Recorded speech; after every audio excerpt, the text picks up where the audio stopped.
Dans l'actualité ce soir, double opération de remise des attestations et des motos pour la sécurité maritime. L'opération vise au respect du port de gilet de sauvetage, éviter les pertes en vie humaine dans les débarcadères en Guinée. Et puis le calme revient dans la cité des Bauxites. Les populations de Kamsa acceptent de se conformer aux règles d'hygiène prescrites par les agents de la Croix-Rouge. Enfin, la relance du théâtre guinéen sur le cheval de bataille du nouveau ministre de la Culture, Amédou Conté, tient à revaloriser les troupes artistiques nationales. Voilà pour les titres, encore une fois, bonsoir. Mais tout d'abord, ce décret N 2015-65-PRG-SGG portant clôture de la première session ordinaire de l'année 2015, dite session des lois. Le président de la République, vu la Constitution, décrète, article 1er, la première session ordinaire exercice 2015 de l'Assemblée nationale, ouverte le 7 4e mois 2015, sera clôturée le 3 6e mois 2015. Article 2.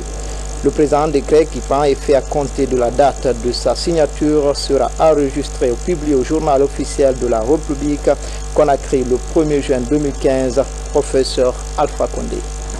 À la une de ce journal, cette remise des clés de la commune de Kaloum au président, c'était ce samedi dans la dite commune. Les jeunes républicains, à travers ce geste, réitèrent leur adhésion au programme du professeur Alpha Condé. Le point avec Alia Kamara.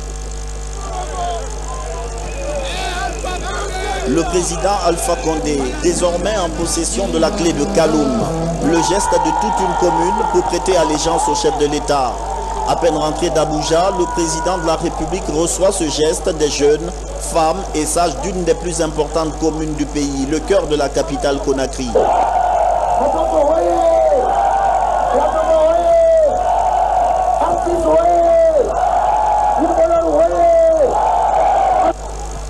Un geste qui, du reste, est le symbole du soutien de l'ensemble des quartiers de Kaloum au programme de développement de la Troisième République.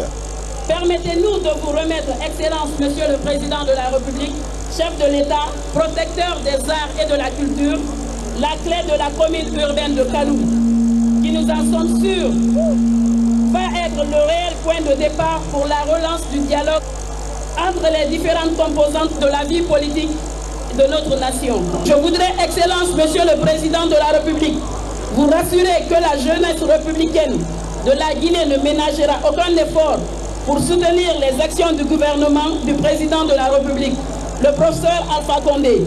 J'allais dire tous vos projets et programmes qui vont en droite ligne avec sa politique, basée sur l'offre des services de qualité et particulièrement le métier des arts de la scène pour une Guinée émergente, unie, forte et prospère.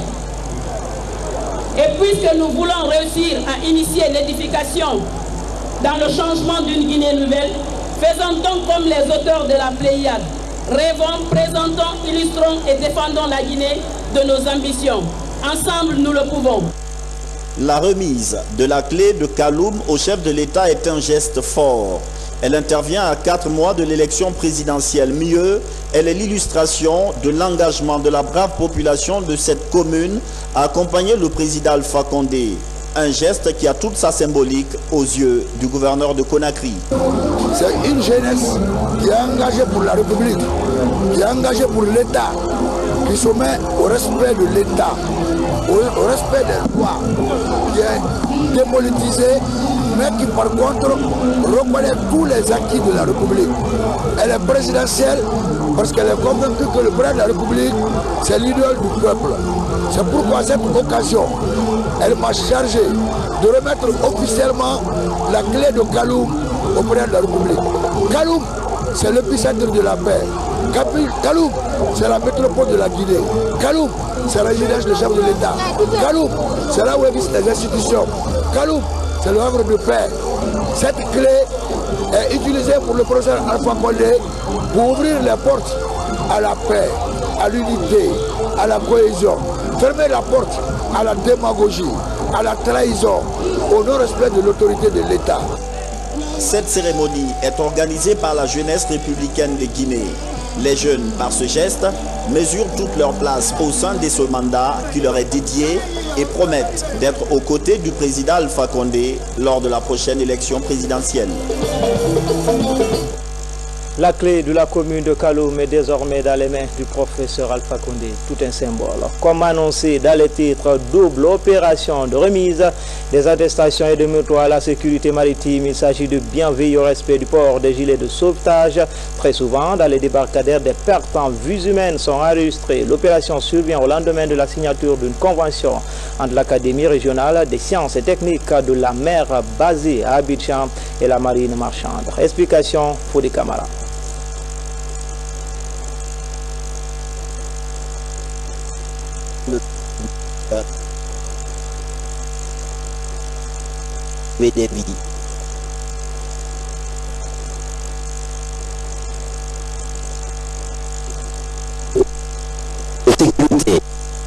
Ce changement-là, prôné par le professeur Alpha Condé, où le département ministériel veut emboîter le pas à la direction nationale de la marine marchande, parce que c'est cela le changement. Pour offrir cette opportunité à d'autres travailleurs, récemment, sous l'arbitrage du secrétaire général de l'OMAOC, Organisation maritime de l'Afrique de l'Ouest et du Centre, une convention de renforcement des capacités des cadres du secteur maritime guinéen a été signée à Abidjan. Et d'ores et déjà, d'autres techniciens de la mer vont bientôt emboîter le pas de ces 14 cadres formés à l'Académie régionale. Cela prouve que nous sommes soucieux pour votre réussite et que nous appliquons les recommandations du professeur Alpha Condé. Donc aujourd'hui, nous remettons 14 diplômes à ces cadres. Mais je pense dans 6 mois, 7 mois, nous remettrons peut-être 50 ou 60 diplômes au cadre du secteur maritime. L'Organisation maritime de l'Afrique de l'Ouest et du Centre couvre 25 pays. Aujourd'hui, la coopération entre la Guinée et cette organisation prend un nouvel envol. Le numéro 1 de l'OMAOC a séjourné récemment à Conakry, un séjour qui a permis à Alain Michel Louvambanou de s'enquérir des dispositions prises par les autorités pour améliorer le climat des affaires sur la plateforme portuaire, tout en respectant les conventions internationales de sécurité et de sûreté des navires. Nous nous excusons pour la mauvaise qualité de ces images. Et puis une mission du ministère de l'Agriculture était ce week-end à la sous-préfecture de Kabaka, conduite par la ministre de l'Agriculture. La mission est allée constater l'état d'avancement des travaux de construction de la digue de Kabaka. Abdul Karim Condé était sur les pas de la mission. 7 mois. Mais il fallait désintéresser l'entreprise, il fallait donner une avance de démarrage à l'entreprise. C'est ce qui a retardé. Il a fallu maintenant qu'on mette le montant dans un compte séquestre qui, au prorata des travaux exécutés, sera décaissé par l'entreprise. L'entreprise maintenant s'est engagée à démarrer les travaux sur fonds propres. La sous-préfecture de Kabak, dont les principales activités sont l'agriculture et la pêche, accueille déjà avec enthousiasme cette digue. Tout ce que nous souhaitons, c'est que ces femmes, ces jeunes, ces hommes que vous voyez ici pourront travailler sur ces terres agricoles qui sont d'une richesse extraordinaire. Kabak, normalement, c'est 2150 hectares. Ici, nous parlons de 850 hectares. Donc, vous savez, vous avez d'autres parcelles sur l'autre façade de l'île qui sont également exploitables. Donc, je pense qu'il y a suffisamment d'espace pour tout le monde ici, sans pour autant qu'il n'y ait de grandes disputes entre les usagers de la terre. Les 35 000 habitants de cette localité attendent impatiemment la fin des travaux de cette digue avant le lancement des travaux champêtres du mois de juin. À la baie, association et ONG s'active à la consolidation de la paix. Tout s'œuvre autour de la planification des activités du projet La Baïonnette Intelligente, un programme de renforcement de la collaboration civilo-militaire en Guinée. Le point avec Moussa Bangoura, Serafin Diallo. À quelques mois des échéances électorales en Guinée, les acteurs de la société civile se mobilisent. À l'ABE, ils sont plus de 86, venus des différentes structures et institutions partenaires du projet Baïonnette Intelligente. Comment distinguer l'ethnie du parti politique? Comment lutter contre la corruption qui est génératrice de conflits? Tous ces aspects ont été débattus de façon extrêmement franche. Ça a permis que ce soit la presse, que ce soit les jeunes de l'Axe, que ce soit les acteurs de la paix, que nous sommes la CNPG ou autres institutions que nous avons invitées, d'échanger sur les expériences des uns et des autres, les pratiques utilisées et les éventualités dans le cadre des perspectives qu'on peut faire. Et surtout aujourd'hui, nous nous focalisons sur ce fléau qui arrive, les élections, et nous continuons à s'impliquer sincèrement dans cela, dans le cadre du processus électoral, même en tant qu'observateur. L'extrémisme islamique, les conflits interethniques et la méthode traditionnelle de gestion des conflits ont été passés au peigne fin au cours de cette rencontre nationale de l'AB. L'initiative de la baïonnette intelligente qui vient après nommer pour renouer le tissu social à travers la consolidation de la paix. Et cette consolidation de la paix passe forcément par toutes les forces vives de la nation. Des messages de sensibilisation sur le virus Ebola ont été donnés. Et cela à travers un clip vidéo de l'artiste guinéen Masta X. Sa distribution et sa diffusion dans les milieux scolaires et certaines radios et télévisions ont été recommandées par l'ensemble des acteurs du projet Baïonnette Intelligente. Nous restons toujours dans les contreforts du Fouta Djallon où le ministre d'État chargé de l'enseignement supérieur vient de boucler sa tournée. Baïlo Teluel Diallo a expliqué aux populations les actions de développement en cours dans le pays. Il a invité les habitants de Koubia et Lelouma à soutenir les œuvres du professeur Alpha Condé. Reportage de Francis Collier. C'est une population satisfaite de l'assistance du chef de l'État, le professeur Alpha Condé, et de son gouvernement. Une assistance qui a permis la construction de la clôture du marché de Koubia et d'achever le pont sur le fleuve Gambie à Kiri. Je suis très content puisque le ministre nous a envoyé beaucoup d'argent pour finir ce travail-là. Je suis très content, la population de Kiri aussi est très contente et très satisfaite. Donne longue vie au président Alpha Condé, le professeur Alpha Condé, longue vie à son gouvernement. Le district de Kiri est très content et très satisfait d'avoir ce montant pour finir ce travail. De Koubia à Lelouma, le ministre d'État à l'enseignement supérieur a exprimé la volonté du gouvernement d'appuyer les initiatives privées. Je suis venu porteur du message du président de la République, le professeur Alpha Condé, le message du Premier ministre et le message du gouvernement pour apporter un appui symbolique permettant à la communauté, de finir le pont dans les meilleures conditions possibles. À Lelouma, le ministre Baïlo Teluel Diallo a initié un projet de renforcement des capacités des jeunes et des femmes. Partout, il a passé le message de la cohésion sociale et de la vigilance face au virus d'Ebola. En réponse, les populations ont promis de soutenir le chef de l'État à l'élection présidentielle octobre prochain. Autre titre de l'actualité, le calme revient à la cité de Bauxite à Kamsar. Quelques réticences à l'endroit des agents de santé ont été signalées ces derniers moments. Pillage et incendie dans certains endroits. Les ministres de la Santé et de la Communication étaient sur place pour calmer les esprits. Mikini Moussa Kamara, Yaya Zatouni Tunkara, Rose Pocho. La situation est sous contrôle dans la cité industrielle. Grâce au sens de responsabilité du gouvernement qui a réussi à mettre de l'ordre dans la sous-préfecture de Kamsar. Tout serait parti du décès d'une personne suspecte d'Ebola vendredi dernier, lorsque certains citoyens ont empêché l'équipe de santé de faire son travail. Tout est arrivé après la constatation de l'épidémie à Kamsar, il y a au moins un peu plus de 2 semaines. Aujourd'hui, on est déjà à 7 cas confirmés de Ebola à Kamsar. Parmi les 7 cas, il y a eu 5 morts. Et parmi les 5 morts, 2 étaient des décès communautaires, et 3 des décès au niveau des centres de traitement qu'on appelle CTE. 2 sont morts dans le CTE de Koya et 1 est mort dans le CTE de Conakry. Et 2 sont sortis guéris, 1 de Conakry et 1 de Koya. Et à ce jour, justement, suite à la mise en place donc, de la coordination préfectorale, nous avons déjà recensé 252 contacts qui sont en train d'être suivis. Le ministre de la Santé et son homologue de la Communication ont privilégié la sensibilisation dans cette affaire. Après la rencontre avec les autorités régionales et sanitaires de la région de Boké, les membres du gouvernement se sont rendus à la radio communautaire de Kamsar pour donner des messages de paix et de riposte contre Ebola dans une émission en direct. Il y a eu des cas de réticence et entraîné des actes de vandalisme avec casse de véhicules.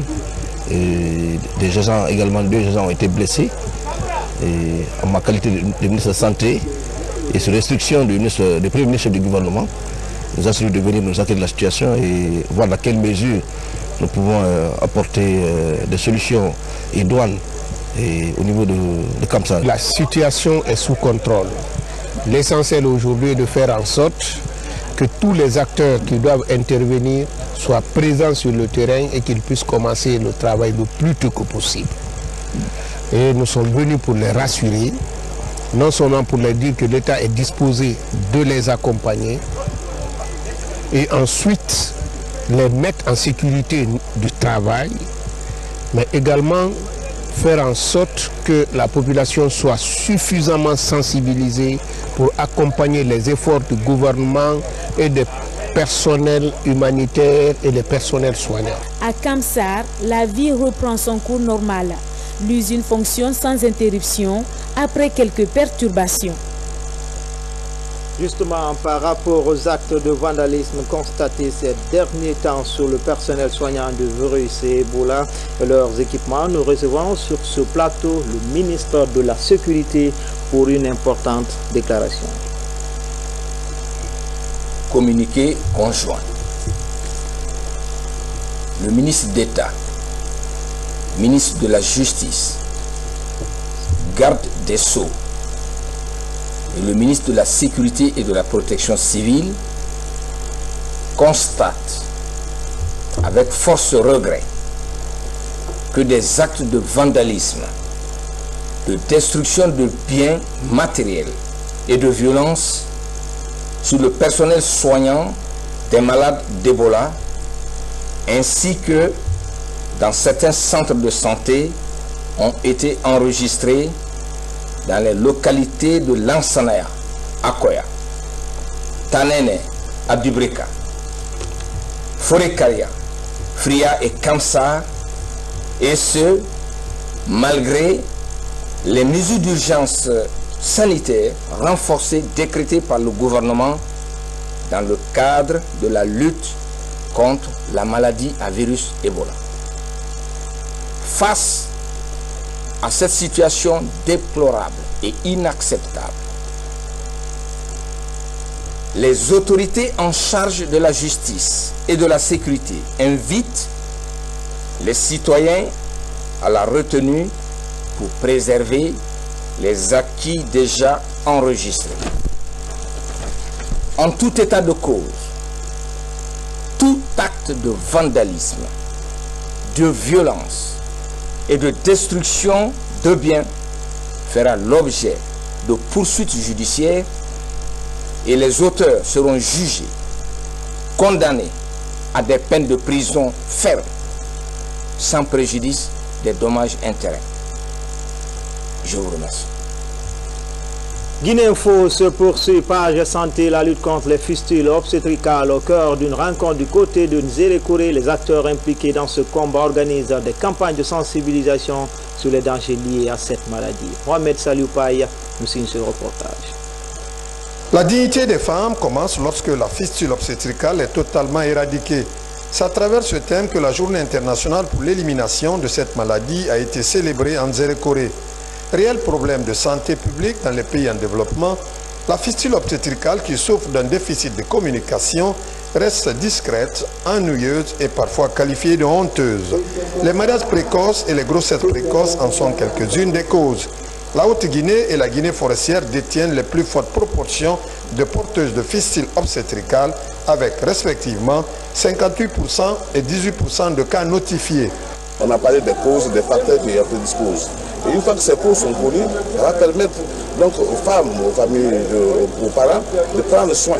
Maintenant, c'est connu aujourd'hui. Pour nous, il s'agit de faire en sorte que la prise en charge des femmes qui sont porteuses de fistules puisse être assurée le plus rapidement possible et avec la qualité qui est attendue. La distribution de kits de prise en charge aux femmes victimes de fistules, la projection d'un film et des sketchs sur les causes et les conséquences de la maladie ont meublé la journée. Une journée dont les objectifs visent à améliorer les connaissances des populations de la Guinée forestière sur les dangers des fistules obstétricales et leurs conséquences sur la santé des filles et des femmes. Aussi, informer et sensibiliser les filles et femmes sur les méthodes de prévention et de prise en charge. Amener les femmes au dépistage volontaire afin d'être prises en charge. Une visite guidée a permis de lancer les activités de prise en charge des victimes à l'hôpital régional de Nzérékoré.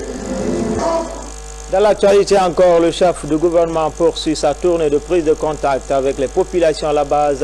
À Sougueta, c'est dans la préfecture de Kindia. Les populations ont réaffirmé leur soutien au projet de société du gouvernement du changement. Ousmane Bangoura.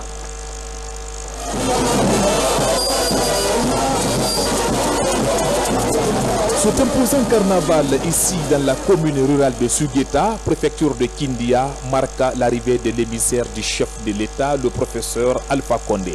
Le Premier ministre Mohamed Seyd Fofana, accompagné des fils résidents et ressortissants de la localité, multiplie le contact avec les populations à la base. Une population convaincue déjà du bilan du gouvernement de la Troisième République. C'est pourquoi elle s'est fortement mobilisée pour venir exprimer sa volonté à la délégation du Premier ministre Fofana.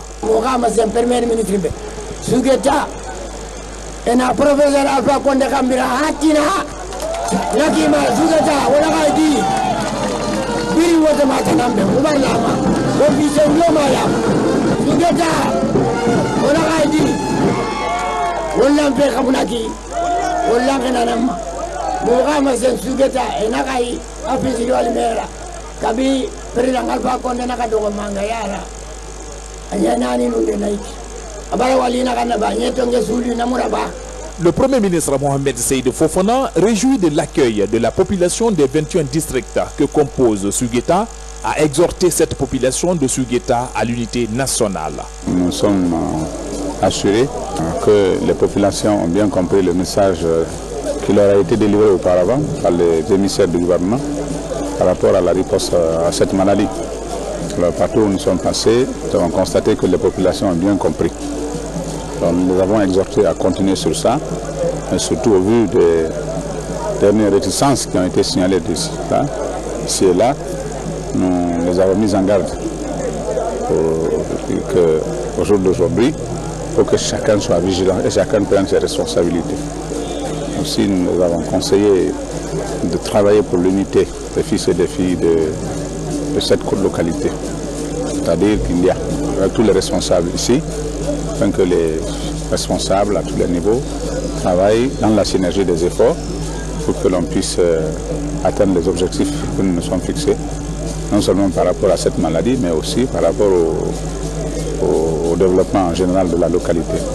Donc voilà, mais nous partons d'ici très satisfaits. Vous avez vu tout à l'heure la mobilisation de Sougueta et les paroles qui ont été dites, des mots très réconfortants, et leur reconnaissance surtout vis-à-vis des efforts que le gouvernement a déjà fournis en si peu de temps pour construire des infrastructures socio-économiques, mais surtout et surtout pour les efforts qui sont envisagés à l'avenir pour que la situation s'améliore positivement pour les populations. On espère que ce nouvel engagement des laborieuses populations de Sougueta sera entendu et suivi par tous. Au même moment, les populations de Sansadou soutiennent le programme de société du professeur Alpha Condé. Depuis son avènement au pouvoir, la cité de l'Almamissa Mori Touré change de visage. Une manifestation de reconnaissance au président Condé est organisée, un événement qui coïncide à la fête de la mare de Kiko. Sekou Fernand Kourouma, envoyé spécial. Cette scène date depuis les indépendances, peut-être même un peu plus avant.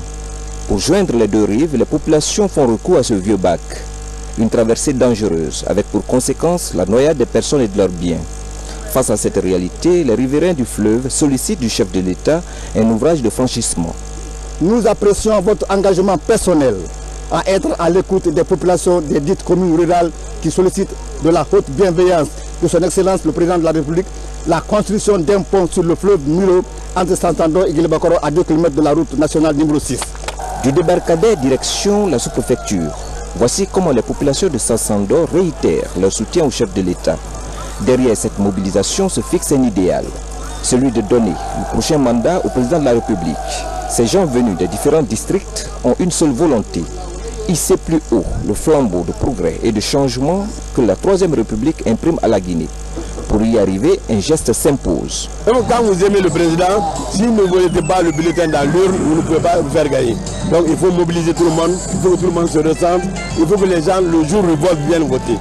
Je pense que ceci est la clé du succès et nous sommes sûrs qu'après cette intervention, tout ira mieux pour la zone de Yoma.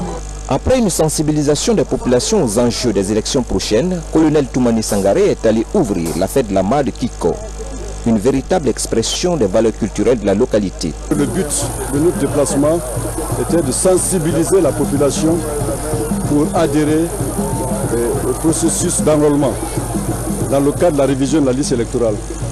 Aujourd'hui, nous sommes fiers que tout le monde s'est engagé à se faire recenser. Mais au-delà, nous avons coïncidé à la fête de la mare ici à Kiko Karakoro et à Sansando. Heureusement, nous avons été choisis par ces deux villages pour parrainer cet événement. Alors, c'est un événement sans pareil, un événement inédit, un événement que je n'avais jamais vécu. Je crois que j'ai trouvé à Kiko Karakoro ici, à Sansando, des conservateurs de la tradition mandingue.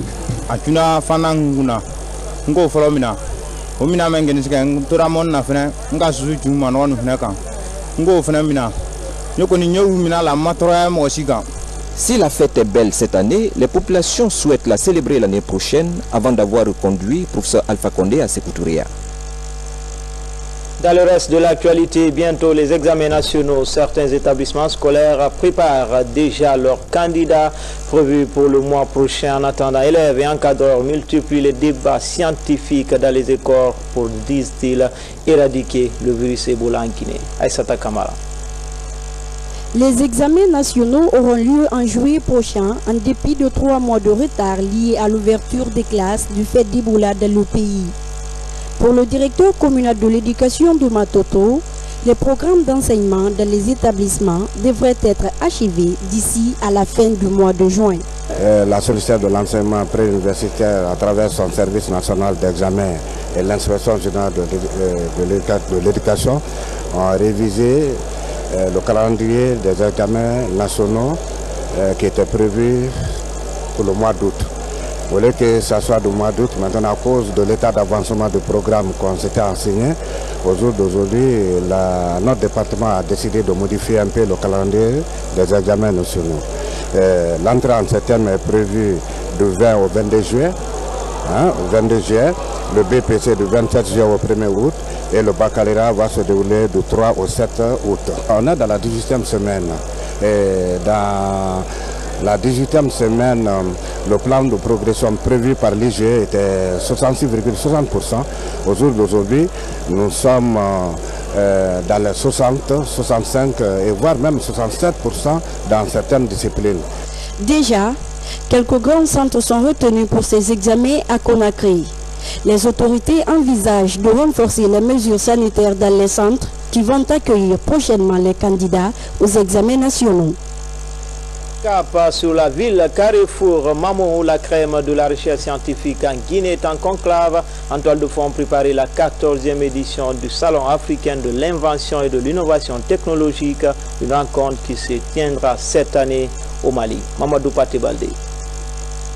Plusieurs inventions et innovations issues de recherches scientifiques et technologiques ont vu le jour en Guinée ces dernières années. Conscient de l'impact positif de ces innovations, le ministère de l'Industrie, PME, de la promotion du secteur privé à travers le SPI a tenté de rapprocher ces différents acteurs du pays. L'organisation de cette rencontre procède de la volonté des États membres de l'OAPI à se lancer dans la bataille de l'émergence. Il s'est avéré qu'on ne peut pas parler d'émergence en occultant le volet valorisation de l'innovation technologique, qui est le seul créneau porteur permettant d'utiliser le potentiel humain pour valoriser les ressources locales, pour avoir une meilleure valeur ajoutée. Nous avons compris qu'il faut une synergie entre la Direction nationale de la recherche scientifique, le Centre de valorisation des inventions et innovations scientifiques et technologiques, qui est le CREVIS, et le SPI, pour pouvoir transférer les résultats au niveau du tissu économique. Pour accompagner les chercheurs et les inventeurs, l'OAPI a mis en place un fonds de soutien devant faciliter la création des PME et PMI dans les États membres. Nous avons travaillé sur tout ce qui préoccupe, tout, c'est tout dit, mais sur bien de préoccupations de nos populations en termes de santé. Je voulais parler du paludisme, je voulais parler du VIH-Sida, des maladies chroniques comme l'hypertension, le diabète, etc. Nous avons fait en sorte que ces intellectuels puissent vraiment appuyer sur l'accélérateur parce que les conditions sont bien créées pour leur épanouissement, pour que le travail qu'ils sont en train de faire puisse vraiment bénéficier aux populations guinéennes. En attendant donc la 14e édition du Salon africain de l'invention et de l'innovation technologique prévue cette année à Bamako, au Mali, chercheurs et inventeurs s'attellent à mesurer la portée de leurs activités. Dans l'actualité encore, le théâtre guinéen vers de nouvelles créations, c'est une perspective de redynamisation de ce secteur exprimée par le ministre de la Culture. Amirou Konté promet la résolution progressive des défis liés à la relance des troupes artistiques nationales. Explication, Francis Collier. C'est l'arme. Fallait les boutiques de camp des îles Caraïbes avec son sang. Et bien entendu, à voir comme représentant des nègres remparts de médiocres. Je ne suis pas ton nègre, je suis ton mulâtre, un homme libre. Le théâtre guinéen, désormais poussé vers de nouvelles créations à la clé, la vie de la nation. Des sketchs seront également faits pour la sensibilisation des populations. Un projet important qui nécessite des efforts de la part du gouvernement. On a posé la première difficulté qu'on a aujourd'hui, c'est la formation de ces jeunes qui sont venus de différentes universités de la place, notamment l'ISAC. Donc on a posé ce problème, on a posé le manque de subventions, puisque qui parle de création, de taille, une bonne création, il faut les moyens. Les problèmes ainsi formulés, le ministre en charge de la culture et du patrimoine historique, c'est désormais le combat à mener. Nous avons donné des informations sur la démarche qui a été entamée par le ministère concernant la prise en charge des contractuels. Nous sommes donc en négociation avec le ministère des Finances pour que cette prise en charge soit effective. Concernant le financement des créations, nous avons demandé à la direction de la troupe nationale de théâtre de se mettre en rapport avec la direction nationale des arts pour qu'on sache, par exemple en 2016, quelle création il faut faire avec quel budget. En ce moment, on va mettre dans le budget du ministère les subventions pour des ensembles nationaux pour leur permettre de faire des créations et faire des tournées, au moins des tournées nationales. De la prise en charge de 25 comédiens par le budget de l'État au financement des projets de création, tous les problèmes sont connus. Leur résolution est un plaidoyer que le ministre Mohamed Amirou Konté va faire auprès du gouvernement et des partenaires culturels. La Banque internationale pour le commerce et l'industrie en Guinée, toujours plus près de ses clients, et vient d'installer une agence du côté de Sigiri, première banque primaire en Guinée. La BICIGI entend maintenir cette position sur l'échiquier économique. C'est un public reportage signé Aboubakar Sidiki Kamara. Sigiri, située à 850 km de Conakry, est la ville de l'or par excellence. Protéger ses milliers d'hommes d'affaires et les fonctionnaires d'un éventuel braqueur ou de coupeur de route, la BICIGI a procédé à l'ouverture de son agence au cours de cette cérémonie pleine de gaieté.